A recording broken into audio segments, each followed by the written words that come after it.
KPBS On Demand is supported by Paint Care, offering households and businesses in California more than 800 leftover paint drop-off sites for recycling. Quantities of 100-plus gallons of paint may qualify for a large volume pickup. Learn more at paintcare.org. The votes are cast, but California is still counting. Even so, we're getting a clearer picture of how things are shaking out after a midterm election that featured plenty of close races and a few surprises along the way. It's all about the will of the voters this week. I'm Matt Hoffman, and this is KPBS Roundtable.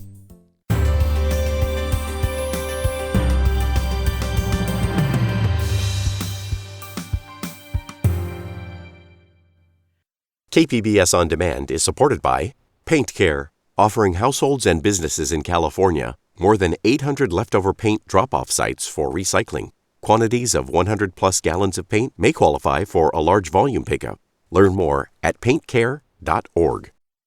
Thanks so much for joining us for KPBS Roundtable. I'm your host, Matt Hoffman, and joining us this week for some post-election reaction and analysis are Andrea Lopez Villafana. She's the managing editor for Voice of San Diego, and we also have two of our KPBS reporters who are wrapping up a very busy week.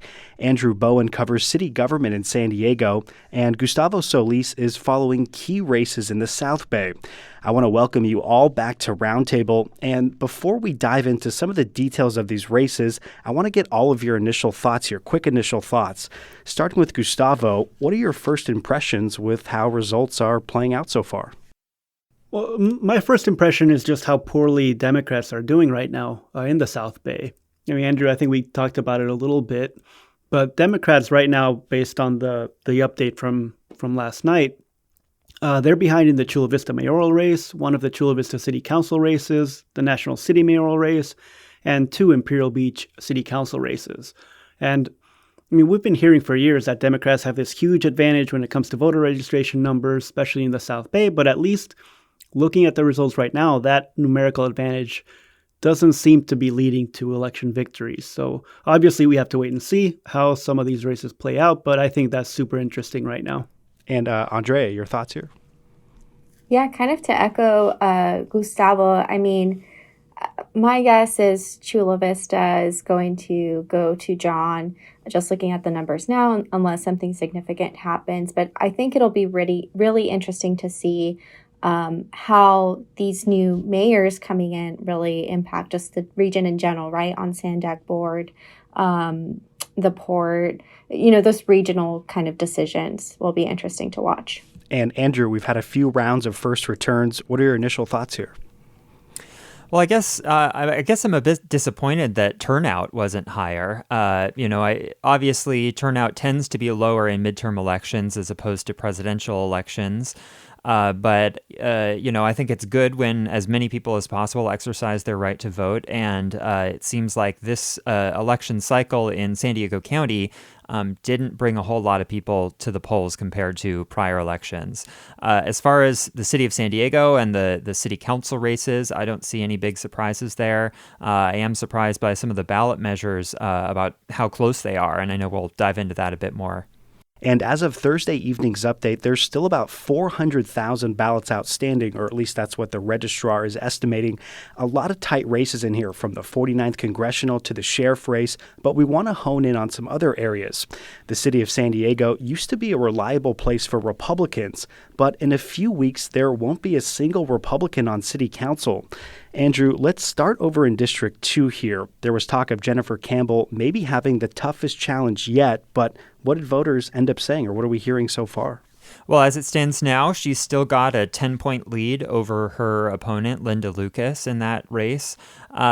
Just a bit of background on Jennifer Campbell and this district. She was elected in 2018, unseated a Republican incumbent, very much pushing this issue of Republican versus Democrat. Of course, local elections and local offices in California are officially nonpartisan, so you don't see a partisan affiliation on the ballot.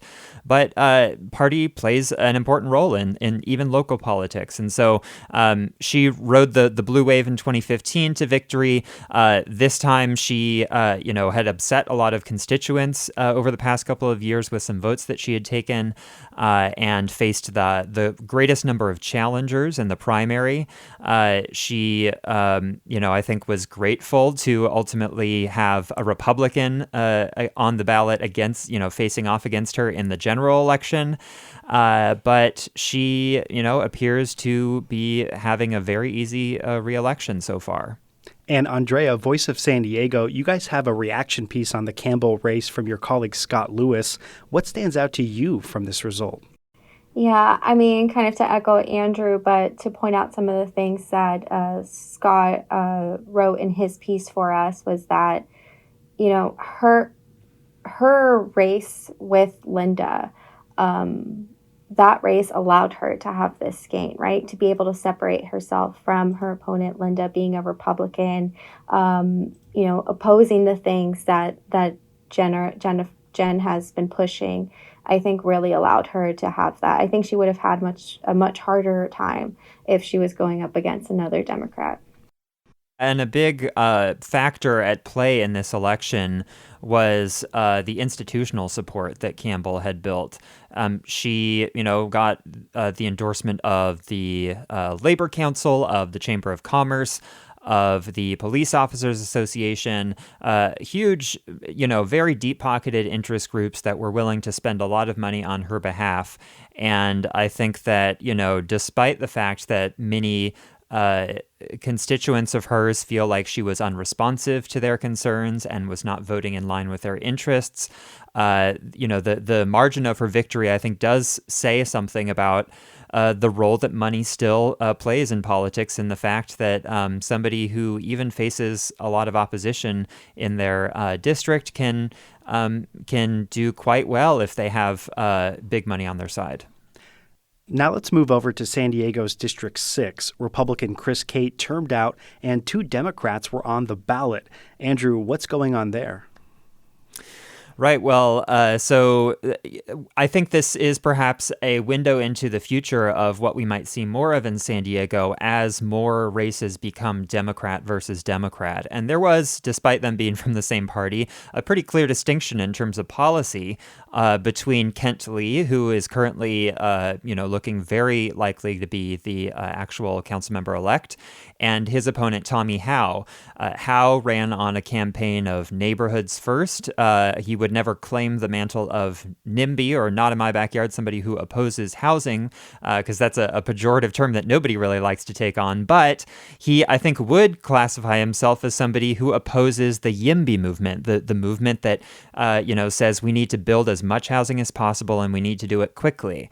Kent Lee, tried to take, I think, a middle-of-the-road approach. He was endorsed by the local YIMBY organization, the YIMBY Democrats, but I don't know if he ever really fully took on that title and tried to brand himself as a YIMBY, but he was definitely more open and more willing to acknowledge that old low-density neighborhoods like Mira Mesa and University City do need to change and do need to grow in order for San Diego to build its way out of this housing shortage that we have. And so the San Diego City Council will be all Democratic, one-party control. Does anyone have any thoughts on what that could mean for the city of San Diego? I think it just means that, Democrats pretty much, you have to be a Democrat in order to get elected in the city of San Diego, or rather, it certainly helps. What I think will change, and, I alluded to this in talking about District 6, is that what kind of Democrat who gets elected to the city council matters a lot. And many of these issues that are at play in local politics, like housing, zoning, transportation, and infrastructure, those issues do not fall clearly on the left to right spectrum. So, folks are just going to have to think beyond what party is more in line with their values and think more about the individual candidates and what positions they take. Let's move over to the South Bay now. Gustavo Solis from KPBS News is here, and he's covering some key races there. Let's start with Chula Vista Mayor Gustavo. A big race there. Where do things stand there now? Well, I mentioned earlier that Dems aren't doing so well in the South Bay right now, and is definitely the case with the Chula Vista mayoral race. After yesterday's update, John McCain is up ahead by 10 percentage points, which is where he was after the election. So Amar Campa-Najjar, his opponent, really just hasn't made any progress in trying to catch up with him. It is worth noting, though, that John McCain has not claimed victory. Amar Campa-Najjar has not conceded. There's still a lot of votes left to count. I think you said like 400,000, right? But it is very safe to say that it's not looking good for Campa-Najjar right now. And Andrea, you also had an update on this for Voice of San Diego. And this race, it got personal at times. What are some of your takeaways at this point? Yeah, I mean, we had John on the Voice of San Diego podcast where we had a debate, and John was very focused on pointing out to voters in Chula Vista that, what he believed, that Amar did not live in the city of Chula Vista, that he was staying somewhere else, right? Trying to make the case that, you should not vote for someone who doesn't live in the city that he wants to be mayor for. I think the better argument for what he was trying to say that I think resonated with voters and some people who might have supported Amar was it made them question, was he present in our community? How involved has he been in a community as a leader? When you think about it like that, it's hard to say, yes, he has roots in Chula Vista, but it's hard to point to specific things for voters who want to elect someone to lead their city. I think Andrea's totally right on this. I mean, the criticism wasn't just that he may not have been living in Chula Vista full time. It spoke to the fact that Amar had ran very publicly in the East County and tied himself to that community, saying, I'm an East County guy. I mean, I think everyone is still online. They can see his interview with the Defend East County folks.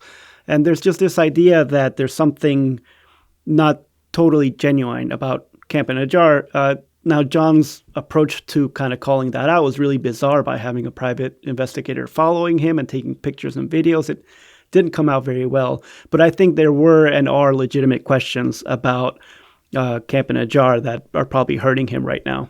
And Andrew, go ahead.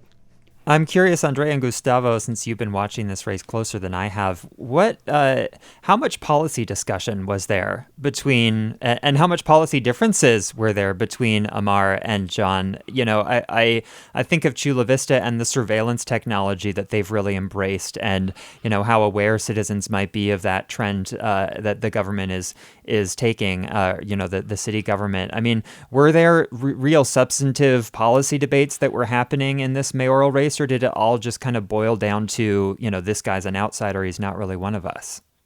Yeah, I mean, the short answer is very little to none, right? If you look at policy, they both say the same generic, vague things, right? I support public safety. I want to bring businesses to Chula Vista. I want to finish the Bayfront. When you push them on how to do things, they don't have a plan set out. In terms of surveillance, I mean, there was a little bit of a difference in that John McCain just is super reluctant to criticize the police department for anything that they do. I've asked him point blank multiple times, what about the fact that the police chief didn't know that you're sharing data with ICE from the license plate readers? And he just kind of said, well, as soon as she found out, she did a good job and they stopped doing it. And he just is not going to be the voice of a reformer or oversight for the police department. Whereas Amar, probably because he's not in elected office, has been a little bit more vocal and willing to criticize the police and raise concerns about the privacy issues there. But other than that, I mean, policy-wise, they seem very similar in that they haven't really talked about it, so you can't say what they would look like, Yeah, I would say that at the beginning of the campaign, at least, you did have more of discussions about policy, but not so much in depth where you got an understanding of what their plans were for certain things, right?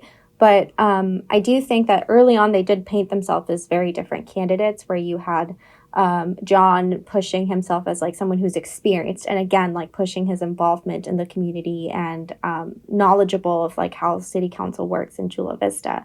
And Amar was coming more like bright ideas, like Chula Vista needs something new. People want to grow. People don't want to be a sleepy town anymore. Like we need to bring universities. We need to bring jobs.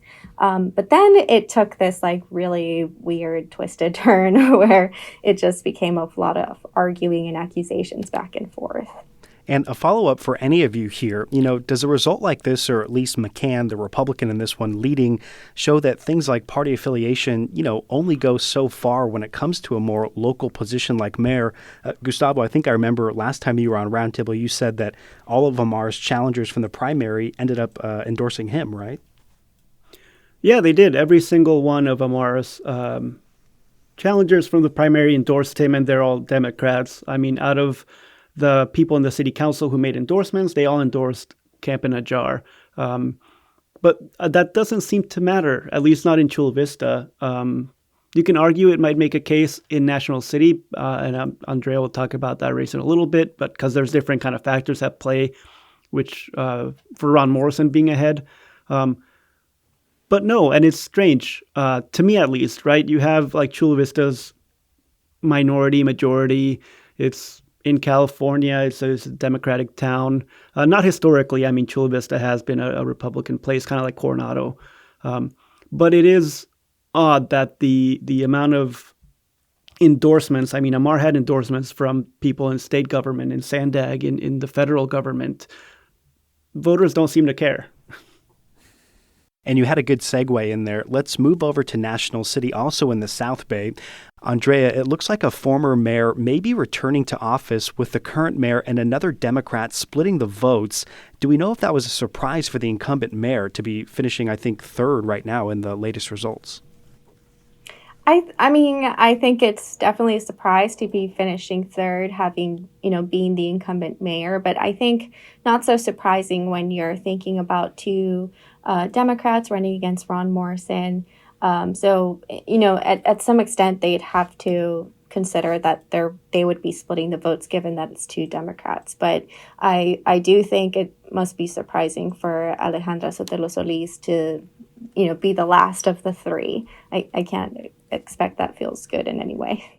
And similar in Chula Vista with John McCann, Morrison is a name that people are familiar with, right? Has he been mayor there before? Yeah, and he's currently a council member. So he's someone, when I've spoken to community members, he's someone who everybody knows. He's everywhere. He's at all community events. I can think of him being at every press conference. So he's definitely someone who's very, very present. And I'm not too sure on the policy discussions on this race. I don't know if Gustavo wants to touch on those, but I've mostly been paying attention to the lowrider ban. So that's kind of what I'll be looking at moving forward on this race to see whoever wins. No, I mean, Ron's an institution in National City. I think I forget exactly what it is, but his license plate, he has a vanity plate that just says like Nat City. He's been around forever. He has a big and loyal following. We're diving into the 2022 general election results this week on KPBS Roundtable, and our guests are KPBS reporters Andrew Bowen and Gustavo Solis, and Voice of San Diego's managing editor Andrea Lopez Villafana is also here with us. Andrea, one issue that Voice has covered extensively is the Midway District height limit. We're talking about Measure C here. The city wants to redevelop that area, but it needs to build higher than 30 feet. Do we know where things stand with that now? Is it looking like that's going to happen or not? Well, you got yes votes at 50-ish% and no votes at 49%. So it's a close one, but I think Andrew can speak to it better. Yeah, well, I'm looking at the results right now, and it's just a little over 1,000. Not quite 2,000 votes that the yes side is leading. So it's definitely a very close race, and where the margin grew just a tiny bit since they've been counting more mail ballots. So if that trend continues, then maybe they can breathe a little easier. But I don't think that we'll see this race actually called for a couple days. And Andrew, how key is this race? We know that the city has its Midway Rising proposal. If it doesn't pass, can that still be salvaged, or do they have to restart everything like again? Yeah, well, that process is in motion. The city has signed an exclusive negotiating agreement with this development team that wants to build about 4,000 homes, apartments on the 48 acres that comprise the sports arena property, along with a new arena and some retail space, some parkland. All of that really does depend on being able to build taller than 30 feet. So if this measure doesn't pass, there is a backup plan that the city has. The whole reason why we're voting on this measure again, the same question was put to voters in 2020, but the reason we have to vote on it again is there was a lawsuit that claimed that the city had not properly analyzed the environmental impacts of taller buildings. And so the city did that analysis. They got sued again by the same group. So there's still a little bit of legal uncertainty, but the city is appealing that loss that they had at the Superior Court.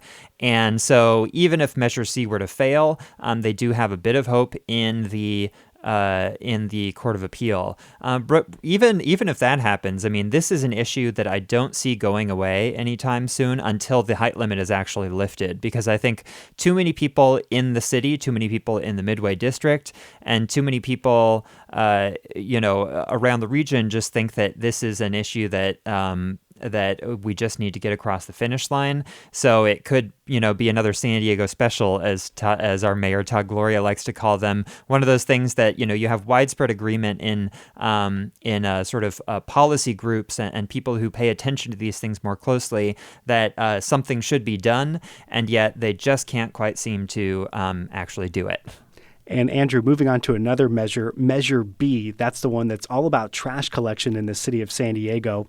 The city wants to start charging homeowners a fee for the service that basically condo owners pay. I guess maybe a simple question, does it look like that's going to happen? It's another close one, and I think it's another one that we won't be able to see a clear result on for several days. The no side is currently ahead with 50.73% of the vote. So the counting will continue. We'll have to be a little patient on that one. But, if that continues, if the no side prevails in the end, ultimately what that's just going to mean is that San Diego is going to have to continue to spend more and more of its general fund dollars on this free service provided to only to single family homes. Waste management is getting more expensive in California. There's a state law that requires cities to collect organic waste and compost it all. So it's going to be having to do all of that new service and all of that new large-scale composting, all out of the same fund that pays for police and parks and libraries and things like that. So it's definitely something that a lot of leaders at the city were hoping they could get done. But again, I think a low turnout in this election probably played a role here. I spoke with some folks on that campaign and they seemed pretty confident, but it doesn't look like it's doing well. And we are hearing from the registrar that about 2 weeks or so is when we might get a good idea in some of these tighter races. But in the final few minutes we have here, I want to get your guys' closing thoughts here. We can't touch on everything in a 30-minute program, but is there something that you learned or were surprised by in this election cycle, or even something that we just haven't touched on? And Gustavo, we'll start with you here.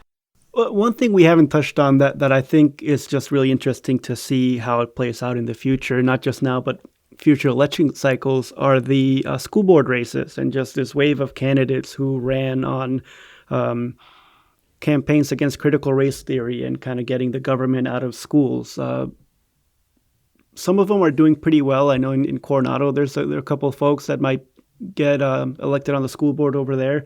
I'm curious to see kind of what that does to the region and just the state. It's happening all over the place. So I'm very curious. School board races are not the most sexy, but this, to me, I think makes them really, really interesting. I mean, they have a lot of things to deal with. I mean, mostly like budgetary and financing and how to educate our children. And this is just kind of sucking up all the oxygen out of the room. If you've ever gone to some of those school board meetings, I mean, they last hours and they're just people shouting at each other the whole time.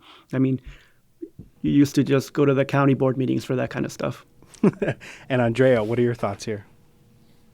Yeah, we're all familiar with those county board meeting videos.